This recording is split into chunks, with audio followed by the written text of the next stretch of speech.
दोस्तों नमस्कार। मैं अनुज एक बार दोबारा आप लोगों का स्वागत करता हूं शिवालिक ऑनलाइन क्लासेस में। दोस्तों हमीरपुर बोर्ड ने कुछ एक एग्ज़ाम्स जो करने हैं, जो हमीरपुर बोर्ड के द्वारा कंडक्ट करवाए जाएंगे, उनकी डेट्स हमीरपुर बोर्ड ने डाल दी है। आई होप आप लोगों की प्रेपरेशंस काफ़ी अच्छे से चल रही होंगी। दोस्तों हम जो भी वीडियोज़ आप लोगों के साथ शेयर करते हैं, मैं आपसे बार बार यही कहता रहता हूँ कि आप वीडियोज़ को पूरा देखें, क्योंकि वीडियोज़ में कई ऐसे कंसेप्ट हम डिस्कस करते हैं जो आपके लिए बेहद ज़्यादा ज़रूरी होते हैं। और दूसरा, जिन सवालों को दोस्तों हम यहाँ पे आपके साथ डिस्कस करते हैं, ये सवाल पहले भी कई बार एग्ज़ाम्स में पूछे जा चुके हैं और आने वाले एग्ज़ाम में इनके आने की संभावनाएं काफ़ी हैं। आप जब इन सवालों को यहाँ पे देखते हैं, आप भले ही कहीं पे भी पढ़ रहे हों या किसी भी किताब से आप पढ़ रहे हों, जब आप इन सवालों को यहाँ पे देखेंगे तो आपको ये आइडिया ज़रूर हो जाएगा कि परीक्षाओं में, कॉम्पिटिटिव एग्ज़ाम्स में जो सवाल पूछे जाते हैं वो किस तरह के सवाल होते हैं और आपको प्रेपरेशन किस तरह से अपनी करनी है। भले ही दोस्तों आप कोई भी किसी भी एग्ज़ाम की प्रेपरेशन कर रहे हों, उसमें जो HPG होगा या जो हिंदी होगा या जो स्टैटिक पोर्शन होगा, सिलेबस हमेशा आपका इन्हीं सवालों के आसपास घूमेगा। यदि फिर भी आपको लगता है कि आप किसी पर्टिकुलर एग्ज़ाम्स की प्रिपरेशन कर रहे हैं, उसमें आपको यदि कोई परेशानी आ रही हो तो आप कमेंट बॉक्स में हमें कमेंट करके पूछ सकते हैं या आप हमसे कांटेक्ट कर सकते हैं। दोस्तों हमसे जितना होगा हम आपकी ज़रूर हेल्प करेंगे। तो आप वीडियोज़ को एक बार फिर रिक्वेस्ट करता हूँ कि वीडियोज़ को आप पूरा देखा कीजिए, आप वीडियोज़ को बार बार देखा कीजिए। आप चाहें तो नोटबुक लेकर के आप इन्हें नोट डाउन भी कर सकते हो दोस्तों। तो चलिए दोस्तों आज के सवालों की शुरुआत करते हैं। और आज का पहला सवाल है, निम्न में से कौन सा शिव का अनादि वास हिमाचल प्रदेश में है? Option A Manikaran, option B Kinnaur Kailash, option C Joshimath, option D Hemkund. और इस सवाल का जो सही जवाब है दोस्तों वो है ऑप्शन बी, किन्नर कैलाश जो है शिव का अनादिवास, ये हिमाचल प्रदेश में है। किन्नर कैलाश जो है दोस्तों ये एक पर्वत चोटी है जो कि किन्नौर में है, हिमाचल प्रदेश के किन्नौर में ये चोटी है। इसकी हाइट यदि आपसे पूछा जाए तो 6500 मीटर इसकी हाइट है, 6500 मीटर जो है इसकी हाइट है। ये सवाल आपको परीक्षाओं में पूछा जा सकता है। दोस्तों मानसरोवर तिब्बत के बाद दूसरा सबसे बड़ा कैलाश पर्वत किन्नर कैलाश ही कहलाता है। ये शिव की ये जो तपोभूमि है, ये किन्नौर में हिंदू और बौद्ध लोगों की आस्था का एक बहुत बड़ा स्थान है। हालांकि दोस्तों जो उत्तर भारत के लोग हैं वो शिव को बहुत मानते हैं। शैव धर्म ही उत्तर भारत के लोगों का धर्म है। इसका एक छोटा सा एग्जाम्पल मैं आपको देना चाहूँगा। यदि मान लीजिए ये भारत है, यदि ये भारत है दोस्तों तो भारत में जो उत्तर भारत है, ये वाला जो पोर्शन है, यहाँ पर शिव के कई मंदिर हैं। एग्जाम्पल यदि मैं आपको देना चाहूँ तो आप लाहौल स्पीति में एक मंदिर है त्रिलोकीनाथ। लाहौल स्पीति में दोस्तों त्रिलोकीनाथ मंदिर है, ये शिव का मंदिर है। इस मंदिर की एक बहुत बड़ी खूबी ये है दोस्तों कि ये जो त्रिलोकीनाथ मंदिर लाहौल स्पीति में है, इसमें शिव के शीश पर बौद्ध की मूर्ति बनाई गई है। तो ये हिंदुओं और बौद्धों के लिए बहुत बड़ा आस्था का स्थान है। उसके अलावा यदि आप पश्चिम की तरफ को जाएंगे तो गुजरात में दोस्तों सोमनाथ का मंदिर है, ये भी शिव का ही मंदिर है, जिसे 1024 ईस्वी में मोहम्मद गजनबी ने लूटा था। यदि आप पूर्व की तरफ को जाएंगे तो दोस्तों नेपाल में पशुपतिनाथ का बहुत बड़ा मंदिर है, पशुपतिनाथ, तो ये भी शिव का ही मंदिर है। तो इन एविडेंसेस से ये साबित होता है कि हिमाचल प्रदेश के जो लोग हैं वो शैव धर्म को बहुत ज़्यादा मानते हैं। तो चलिए, हालांकि जो ऑप्शन ए है दोस्तों मणिकरण, ये जगह भी शिव से जुड़ी हुई है। एक बार एक परीक्षा में सवाल पूछा गया, 4 ऑप्शन दिए गए जिनमें से एक मणिकरण भी था और सवाल ये था कि निम्नलिखित में से कौन सा स्थान शिव से जुड़ा हुआ है, तो मणिकरण भी शिव से ही जुड़ा हुआ है। मणिकरण का नाम दोस्तों, मणिकरण में पार्वती के कान की जो मणि एक बार वहाँ पे खो गई थी, तो उसी से इसका नाम रखा गया मणिकरण। यहाँ पे गर्म पानी का चश्मा है। हिमाचल प्रदेश में कुल्लू ज़िले में जो भी गर्म पानी के चश्मे हैं या जो गर्म पानी के जो प्रपात हैं दोस्तों, उनमें से सबसे अधिक तापमान जो है मणिकरण में जो जलप्रपात है वहाँ पे सबसे अधिक तापमान है दोस्तों। चलिए अगला सवाल देखते हैं। हिमाचल प्रदेश में अनुसूचित जाति का प्रतिशत है? Option A 24.1%, option B 25.20%, option C 20.1%, option D 22%, और इस सवाल का सही जवाब है ऑप्शन बी 25.20% जो है हिमाचल प्रदेश में अनुसूचित जाति का परसेंटेज है दोस्तों। यदि आपसे सवाल पूछा जाए कि अनुसूचित जाति का प्रतिशत दोस्तों, अनुसूचित जाति का प्रतिशत हिमाचल प्रदेश में 25.0% है, 25.20% है।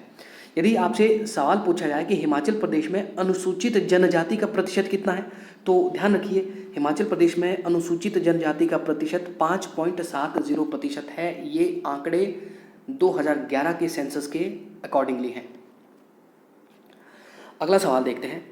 हिमाचल प्रदेश में केंद्रीय यूनिवर्सिटी स्थित है। ऑप्शन ए धर्मशाला में, ऑप्शन बी सोलन में, ऑप्शन सी ऊना में, ऑप्शन डी कांगड़ा में, और इस सवाल का सही जवाब है दोस्तों वो है धर्मशाला में हिमाचल प्रदेश में केंद्रीय यूनिवर्सिटी यानी कि सेंट्रल यूनिवर्सिटी स्थित है।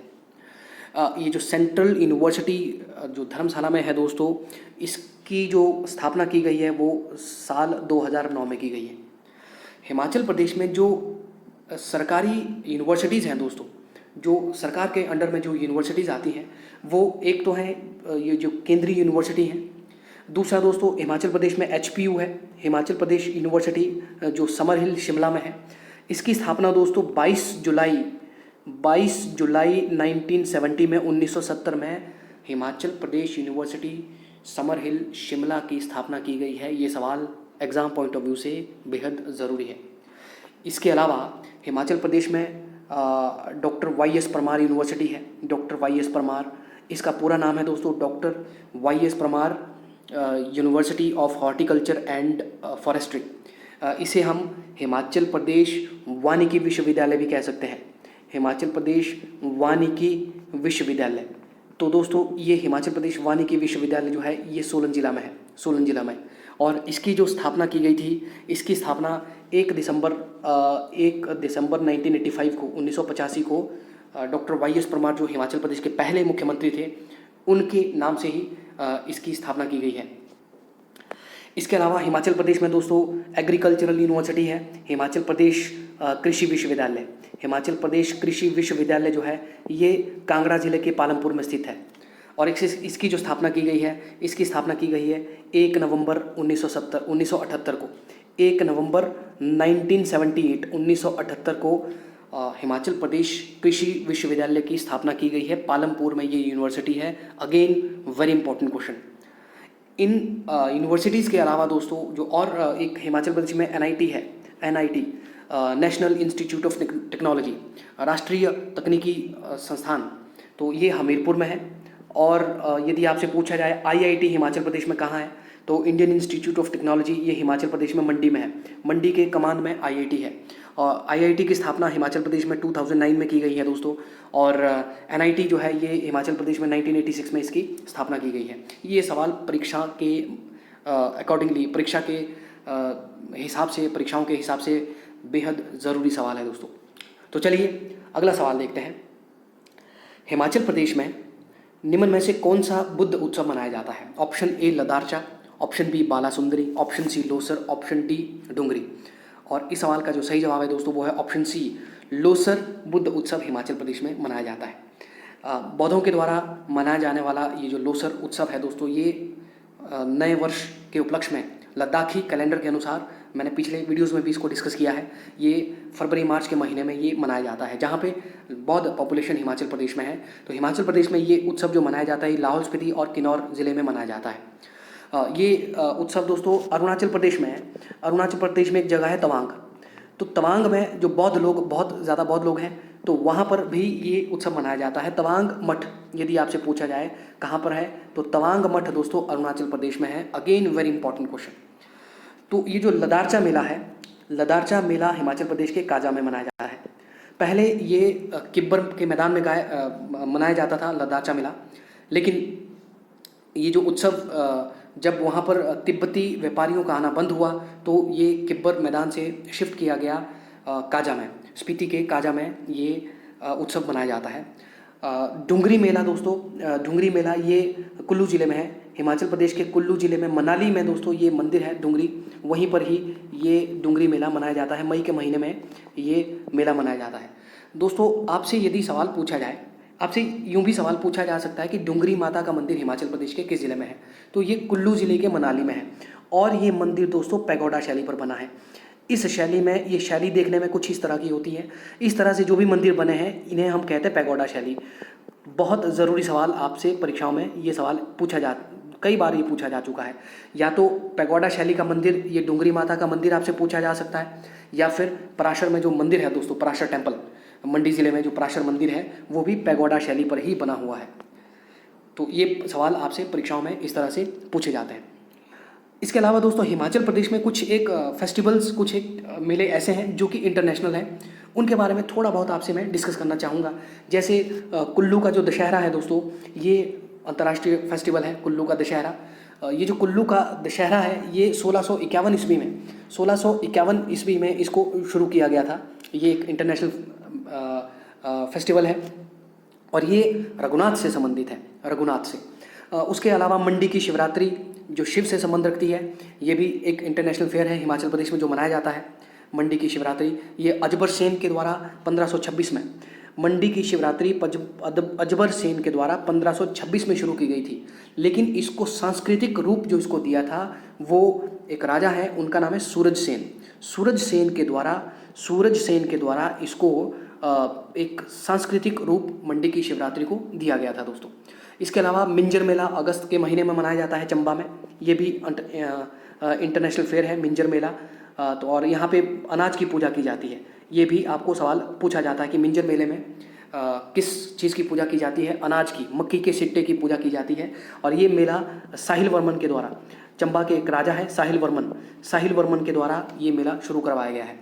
इसके अलावा दोस्तों होली त्यौहार यदि आपसे पूछा जाए तो होली त्यौहार ये हमीरपुर में मनाया जाता है। हमीरपुर में राजा संसार चंद के द्वारा ये फेस्टिवल शुरू किया गया, संसार चंद, और ये भी एक अंतर्राष्ट्रीय फेस्टिवल है।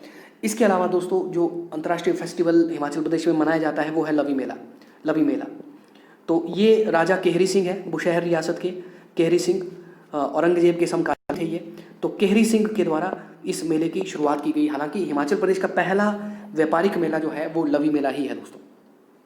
तो ये 5-6 जो अंतर्राष्ट्रीय मेले हिमाचल प्रदेश में मनाए जाते हैं, ये भी आपको परीक्षाओं में पूछे जाते हैं कि कौन सा इंटरनेशनल फेयर है या कौन सा नहीं है, या किसने इन मेलों की शुरुआत की थी। तो ये सवाल भी आपसे एग्ज़ाम में पूछे जा सकते हैं। तो चलिए अगला सवाल देखते हैं। अगला सवाल है दोस्तों कि हिमाचल प्रदेश के पहले चीफ कमिश्नर कौन थे? चीफ कमिश्नर मतलब हिमाचल प्रदेश के पहले मुख्य आयुक्त दोस्तों, मुख्य आयुक्त कौन थे? Option A NC Mehta, option B EP Moon, option C S Chakravarti, option D Pandit Jaywant Ram. और इस सवाल का जो सही जवाब है दोस्तों वो है option A NC Mehta Himachal Pradesh के पहले मुख्य आयुक्त यानी कि पहले चीफ कमिश्नर थे। 1948 में जब हिमाचल प्रदेश का गठन किया गया तो हिमाचल प्रदेश को चीफ कमिश्नर के अंडर ही रखा गया और NC मेहता हिमाचल प्रदेश के पहले चीफ कमिश्नर यानी कि मुख्य आयुक्त बने। EP मून हिमाचल प्रदेश के पहले उप आयुक्त बने और दूसरे चीफ कमिश्नर बने। S चक्रवर्ती दोस्तों ये हिमाचल प्रदेश के पहले राज्यपाल थे। हिमाचल प्रदेश के पहले राज्यपाल जो बने वो बने S चक्रवर्ती। और पंडित जयवंत राम ये हिमाचल प्रदेश के पहले विधानसभा स्पीकर है दोस्तों, विधानसभा स्पीकर, हिमाचल प्रदेश के पहले विधानसभा स्पीकर पंडित जयवंत राम। हिमाचल प्रदेश के वर्तमान में यदि आपको पूछा जाए विधानसभा स्पीकर कौन है, तो हिमाचल प्रदेश के वर्तमान में जो विधानसभा स्पीकर है दोस्तों उनका नाम है विपिन सिंह परमार। तो ये विपिन सिंह परमार जो है हिमाचल प्रदेश के वर्तमान में विधानसभा स्पीकर है। फरवरी 2020 में इन्हें हिमाचल प्रदेश का विधानसभा स्पीकर बनाया गया। हालांकि इससे पहले भारतीय जनता पार्टी के ही एक और नेता थे राजीव बिंदल, जिन्हें विधानसभा स्पीकर बनाया गया था 2018 में। यदि आपसे सवाल पूछा जाए कि हिमाचल प्रदेश की पहली महिला विधानसभा स्पीकर कौन थी, तो आपका जवाब होगा दोस्तों विद्या स्टोक्स जो है ये हिमाचल प्रदेश की पहली महिला विधानसभा स्पीकर थी। दोस्तों ध्यान रखिए, ये NC मेहता हिमाचल प्रदेश के पहले चीफ कमिश्नर थे। एक नाम है KL मेहता। तो KL हिमाचल प्रदेश के पहले चीफ सेक्रेटरी थे, मुख्य सचिव यदि पूछा जाए, मुख्य सचिव चीफ सेक्रेटरी, तो आंसर होगा KL मेहता। यदि आपसे पूछा जाए चीफ कमिश्नर यानी कि मुख्य आयुक्त, आंसर होगा एनसी मेहता। इन बातों का, छोटी छोटी बातों का ध्यान रखिए। पंडित जयवंत राम हिमाचल प्रदेश के पहले विधानसभा स्पीकर है दोस्तों, लोकसभा स्पीकर नहीं है। लोकसभा राज्यों में नहीं होती है, लोकसभा केंद्र में होती है। और पहले लोकसभा स्पीकर जो भारत के जो थे वो थे, उनका नाम है जी.वी. मावलकर। जी.वी. मावलकर जो है ये भारत के पहले लोकसभा स्पीकर थे, जी.वी. मावलकर। इन्हें हम लोकसभा का जनक भी कहते हैं। तो चलिए दोस्तों अगला सवाल देखते हैं। सिस्सू जल विद्युत परियोजना किस नदी पर है? Option A Ravi, option B Beas, option C Chenab, option D Sutlej. और इस सवाल का सही जवाब है दोस्तों ऑप्शन सी, चिनाब नदी पर सिस्सू जल परियोजना लाहौल स्पीति में है। ये लाहौल स्पीति में सिस्सू हो, लिम्फू हो, ये चिनाब नदी पर, ये लाहौल स्पीति में ये जल परियोजनाएं हैं दोस्तों, जल विद्युत परियोजनाएं, हाइड्रो इलेक्ट्रिक पावर जिन्हें हम कहते हैं। लाहौल स्पीति में कुछ और हाइड्रो इलेक्ट्रिक पावर्स हैं दोस्तों, जैसे थिरोट आपसे पूछा जा सकता है, कई बार एग्जाम में पूछा जा चुका है थिरोट, ये भी लाहौल स्पीति में ही है। आपसे यदि पूछा जाए दोस्तों किलाड़ जल विद्युत परियोजना, तो ये जो किलाड़ जल विद्युत परियोजना है ये चंबा में है, ध्यान रखिएगा चंबा। आपसे सवाल पूछा जा सकता है रुकती जल विद्युत परियोजना, तो ये किन्नौर में है। ये हिमाचल प्रदेश की बहुत छोटी छोटी जल विद्युत परियोजनाएं हैं दोस्तों, लेकिन एग्जाम पॉइंट ऑफ व्यू से काफ़ी इंपॉर्टेंट है, कई बार परीक्षाओं में सवाल पूछे जाते हैं। और अक्सर हिमाचल प्रदेश का यदि आपको जीके पूछा जा रहा हो तो जल विद्युत परियोजनाओं से अक्सर सवाल पूछे जाते हैं, ध्यान रखिए। अगला सवाल देखते हैं। फोजल, सरवरी और हंसा जल धाराएं किस नदी की सहायक नदियां हैं? Option A Sutlej, option B Beas, option C Ravi, option D Yamuna. और इस सवाल का जो सही जवाब है दोस्तों वो है ऑप्शन बी, ब्यास की सहायक नदियां हैं ये फोजल, सरवरी और हंसा। इस तरह का सवाल यदि परीक्षाओं में आपसे पूछा जाए तो दोस्तों यदि आपको एक या दो नदियां मालूम है, आपको मालूम है कि फोजल जो है, कई बार मैं एचपीजी के जीके में ही मैं आपको ये बता चुका हूँ कि फोजल जो है ब्यास की सहायक नदी है, तो आपको बाकी ऑप्शन देखने की ज़रूरत नहीं है। आपसे पूछा गया है कि किस नदी की सहायक नदियाँ हैं ये, तो फोजल जो है ब्यास की है, तो जाहिर सी बात है सरवरी और हंसा भी ब्यास की ही सहायक नदियाँ होंगी। तो चलिए अगला सवाल देखते हैं। हिमाचल प्रदेश के कुल्लू ज़िले में किस स्थान पर फिश फार्म है? Option A Patlikuhl, option B Moheli, option C Nagni, option D उपरोक्त सभी। और इस सवाल का सही जवाब है दोस्तों ऑप्शन डी, उपरोक्त सभी स्थानों में हिमाचल प्रदेश के कुल्लू ज़िले में फ़िश फार्म है। और यहाँ पर ट्राउट फिश के लिए ये काफ़ी ज़्यादा फेमस है। ट्राउट फिश फार्म में हिमाचल प्रदेश में कहाँ कौन कौन सी जगह पर है, ये सवालों को भी मैं अपने पिछले वीडियोज़ में डिस्कस कर चुका हूँ। आप चाहें तो पिछले वीडियोज़ एक बार दोबारा देख सकते हैं। लेकिन एक बात का ध्यान रखिए, यदि आपको पूछा जाता है कि trout fish farm Himachal Pradesh में कहाँ पे आपको नहीं मालूम, तो ध्यान रखिए ट्राउट फिश जो है ये ताज़े पानी में पाई जाती है और ये ठंडे क्षेत्रों में पाई जाती है। तो या तो ये कुल्लू में होंगी, या फिर शिमला में होंगी, या ये आपका चंबा में हो सकती है, या फिर मंडी के उन क्षेत्रों में हो सकती है, जैसे बरोट हो गया, तो बरोट में भी ट्राउट फिश फार्म पाई जाती है। तो इन बातों का आप ध्यान रखिएगा। चलिए अगला सवाल देखते हैं। दूध गंगा योजना चलाने में कौन सा बैंक हिमाचल प्रदेश सरकार से सहयोग कर रहा है? Option A UCO bank, option B State Bank of India, option C NABARD, option D Himachal Pradesh राज्य सहकारी बैंक। और इस सवाल का सही जवाब है दोस्तों ऑप्शन सी, नाबार्ड जो है दूध गंगा योजना चलाने में हिमाचल प्रदेश की मदद कर रहा है। ये सवाल एग्जाम पॉइंट ऑफ व्यू से बेहद ज़रूरी है दोस्तों। इस सवाल को थोड़ा सा मैं आपसे और डिस्कस करना चाहूँगा। आपको नाबार्ड की फुल फॉर्म पूछी जा सकती है, तो नाबार्ड की फुल फॉर्म जो होगी वो होगी national bank for agriculture and rural development. तो ये आपसे फुल फॉर्म इसकी पूछी जा सकती है। आपको सवाल पूछा जा सकता है दोस्तों कि नाबार्ड का जो एस्टैब्लिशमेंट किया गया है, नाबार्ड की स्थापना कब हुई? तो ध्यान रखिए जो नाबार्ड है ये 1982 में इसकी स्थापना की गई है। 1982 में इसकी स्थापना की गई है। 12 जुलाई 1982 में नाबार्ड की स्थापना हुई। और नाबार्ड जो है ये कृषि और ग्रामीण विकास, यानी कि मैंने जैसे आपको बताया national bank for agriculture and rural development, तो कृषि और ग्रामीण विकास को प्रमोट करने के लिए ही नाबार्ड की स्थापना की गई है। तो बात करते हैं दोस्तों दूध गंगा परियोजना की। दूध गंगा परियोजना की हम बात करते हैं यदि, तो दूध गंगा परियोजना दोस्तों ये हिमाचल प्रदेश में 25 सितंबर 2009 में शुरू की गई है।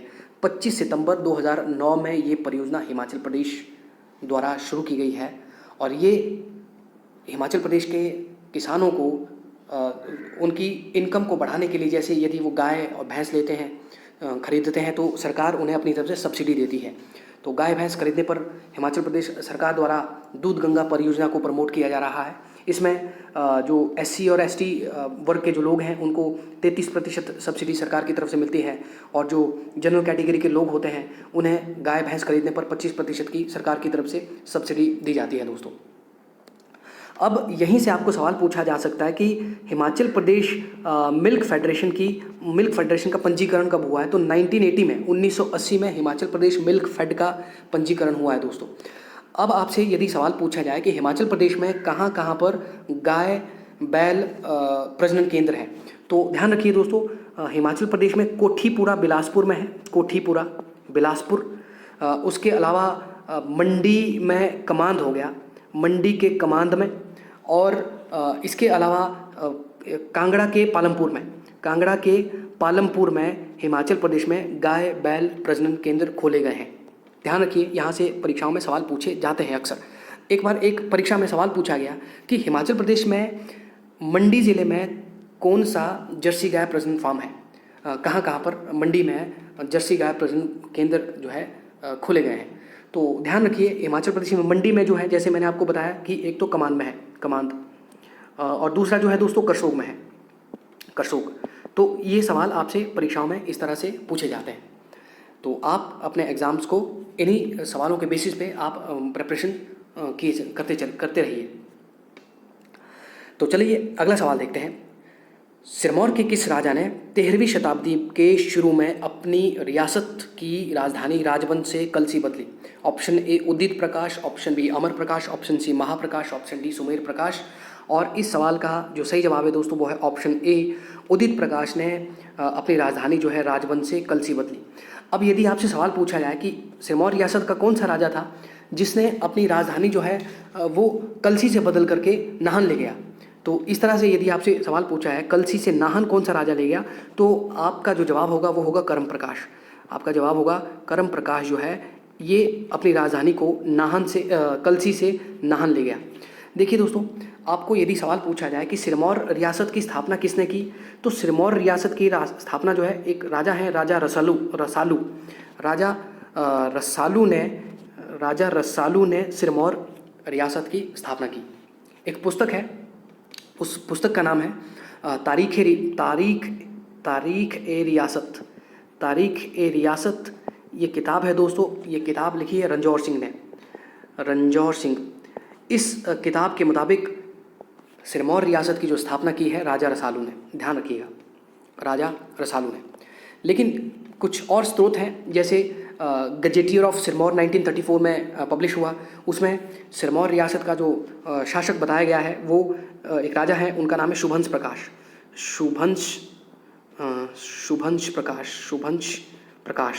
तो ये सिरमौर रियासत के संस्थापक बताए गए हैं, शुभंश प्रकाश।